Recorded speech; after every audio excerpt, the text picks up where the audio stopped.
Assalamualaikum warahmatullahi wabarakatuh. Puji syukur kehadirat Allah Subhanahu wa taala kita bisa bertemu kembali. Perkenalkan saya Haja Gusti Ayudari ingin melanjutkan topik pertama atau bab 1 tentang konsep dan hakikat manusia.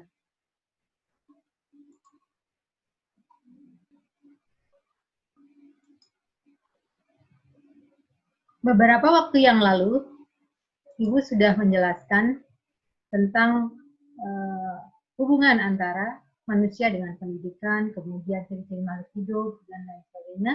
Dan selanjutnya, pada kesempatan ini, Ibu ingin menjelaskan sedikit tentang kontroversi terhadap hakikat manusia.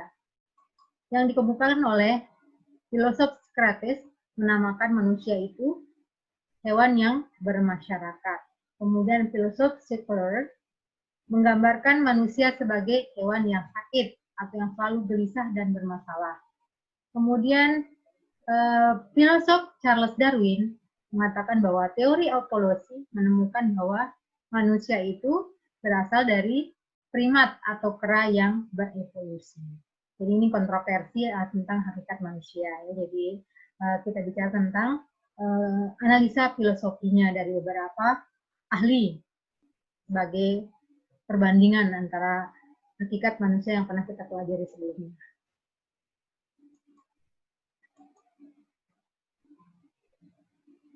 Berikutnya adalah pengembangan dimensi hakikat manusia. Di manusia adalah ciptaan Allah yang Maha Esa, pencipta. Manusia lahir telah dikaruniai berbagai dimensi hakikat manusia. Tetapi masih dalam wujud potensi-potensi yang belum teraktualisasi menjadi wujud kenyataan. Untuk mewujudkan potensi-potensi tersebut, terdapat tantangan atau proses-proses yang mengandung pendidikan untuk mengaktualisasi bakat dan minatnya. 4 dimensi hakikat manusia. Yang pertama adalah dimensi keindividualan. Leisen mengartikan individu sebagai orang seorang, sesuatu yang merupakan suatu keutuhan yang tidak dapat dibagi-bagi atau individe. Selanjutnya, individu diartikan sebagai pribadi. Setiap anak manusia yang dilahirkan telah dikaruniai potensi untuk menjadi berbeda dari yang lain atau menjadi dirinya sendiri. Jadi dimensi keindividualan ini kata dasarnya individu, jadi diri sendiri ya. Selanjutnya nomor 2, jadi dimensi kesosialisasian, di mana seorang ahli bernama Lincoln membuat pernyataan bahwa setiap bayi yang lahir dikaruniai potensi sosial. Ada benih untuk bergaul. Artinya, setiap orang dapat saling berkomunikasi atau bisa diartikan saling memberi dan menerima. Take and give. Potensi sosial dari manusia tampak lebih jelas pada dorongan untuk bergaul, berkelompok, dan berorganisasi. Kemudian yang ketiga adalah dimensi kesusilaan. Di mana kesusilaan diartikan mencakup etika, dan kesusilaan selalu berhubungan erat dengan nilai-nilai. Tirajakara mengartikan manusia susila sebagai manusia yang memiliki nilai-nilai, menghayati dan melaksanakan nilai-nilai tersebut dalam perbuatan, dan nilai-nilai merupakan sesuatu yang dijunjung tinggi karena mengandung makna kebaikan, keluhuran, kemuliaan, dan lain-lain. Yang terakhir adalah dimensi keberagamaan. Pada hakikatnya, manusia adalah makhluk religius. Sejak dahulu, manusia percaya bahwa di alam semesta ini ada kekuatan maha dahsyat yang menguasai hidup di alam semesta ini.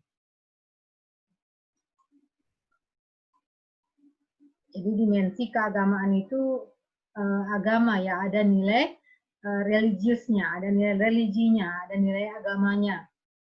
Kalau kita bicara dimensi religius, jadi ada sebelum ada agama, kekuatan supranatural percaya kepada mitos-mitos.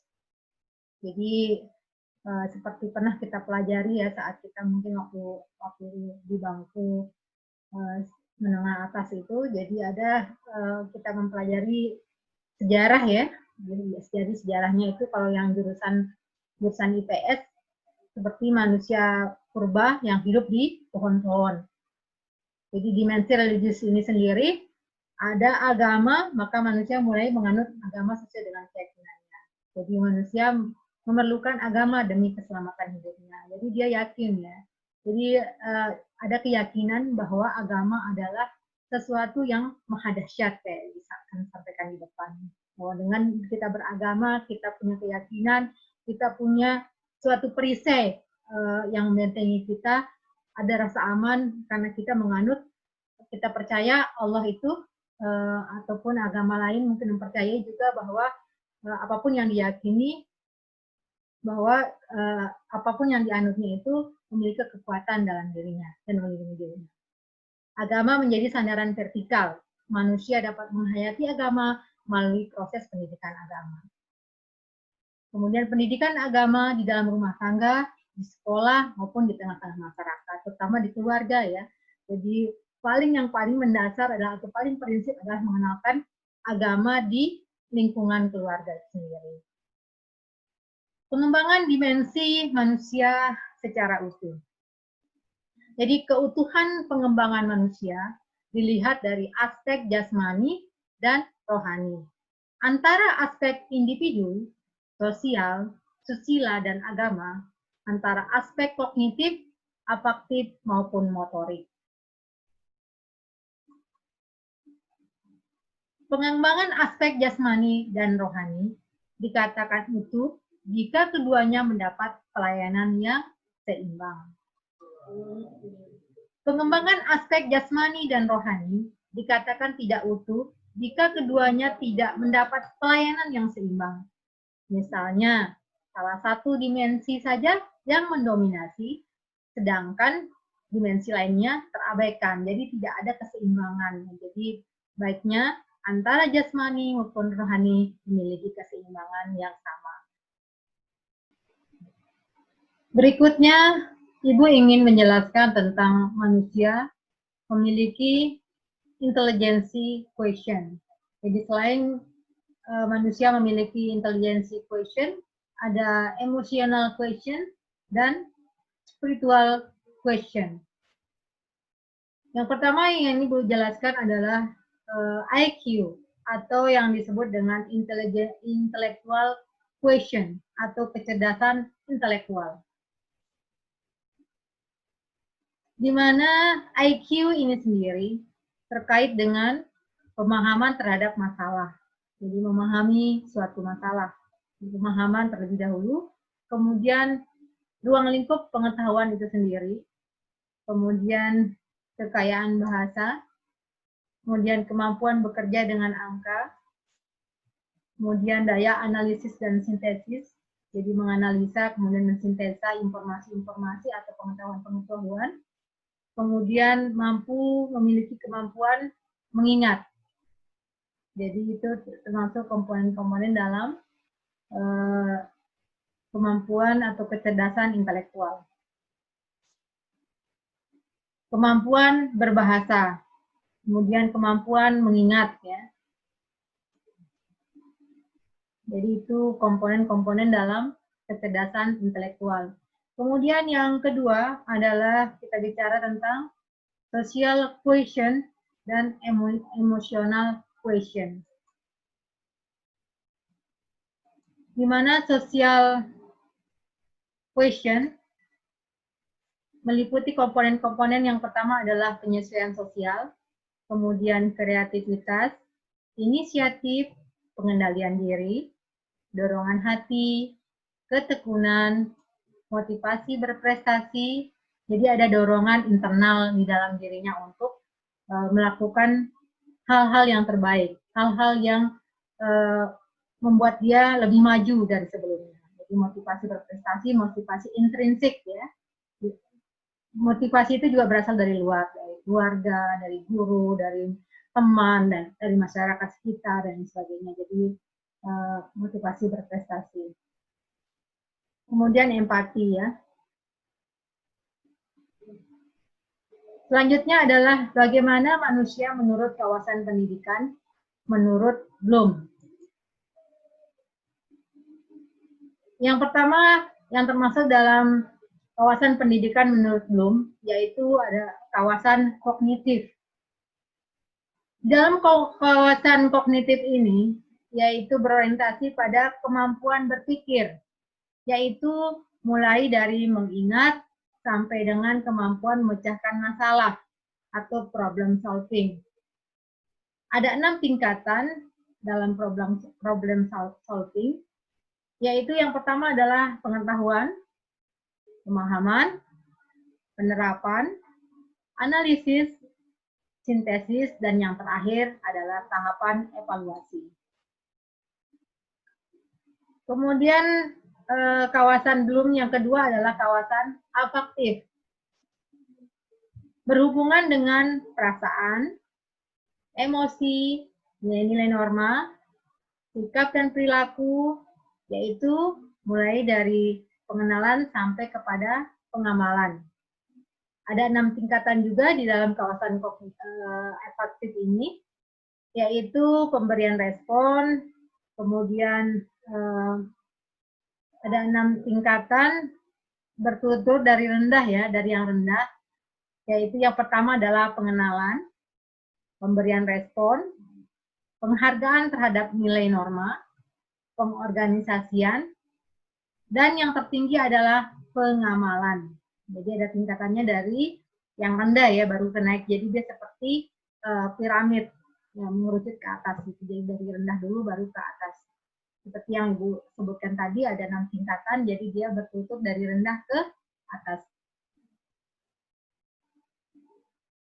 Kemudian kawasan psikomotorik, mungkin bagian dari ketiga, bagian yang ketiga dari kawasan pendidikan menurut Bloom, yaitu kawasan psikomotorik.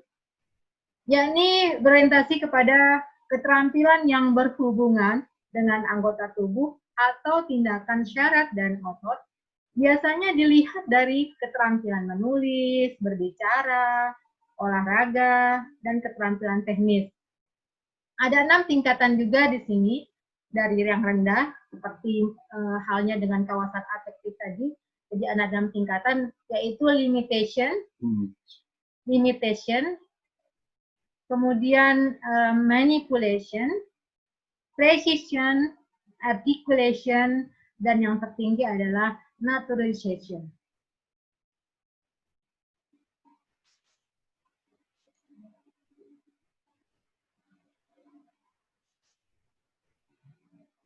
Selanjutnya kita bicarakan tentang pandangan ilmiah tentang manusia.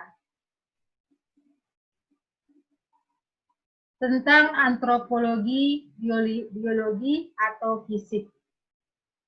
Jadi kalau kita bicara tentang biologi, secara ilmiah manusia itu secara fisiknya adalah dia memiliki organ-organ ya, dari kepala sampai ujung kaki. Jadi terdiri dari komponen-komponen dasar secara fisik.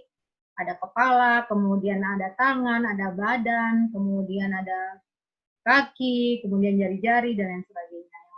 Kemudian fisiknya. Kemudian antropologi, studi tentang asal-usul, perkembangan, karakteristik, jenis atau spesies manusia, kemudian antropologi budaya, kemudian antropologi sosial budaya, yang mempergunakan teknik riset historis, observasi, wawancara dalam studi orang-orang yang hidup masa sekarang. Kemudian tentang psikologi.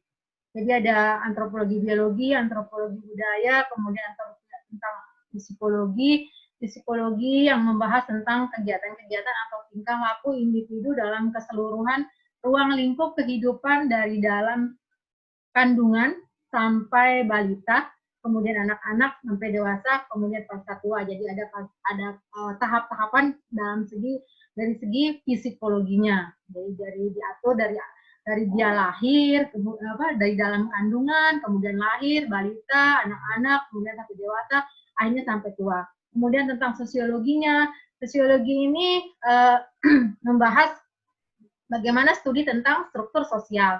Kemudian tentang politik atau ilmu politik, politik adalah studi tentang pemerintahan negara. Kemudian tentang ekonomi atau ilmu ekonomi yang di dalamnya memuat tentang studi tentang upaya manusia memperoleh kemakmuran material, yaitu materi kebendaan. Demikian yang dapat Ibu sampaikan pada kesempatan ini. Semoga bermanfaat. Salam buat keluarga. Assalamualaikum warahmatullahi wabarakatuh.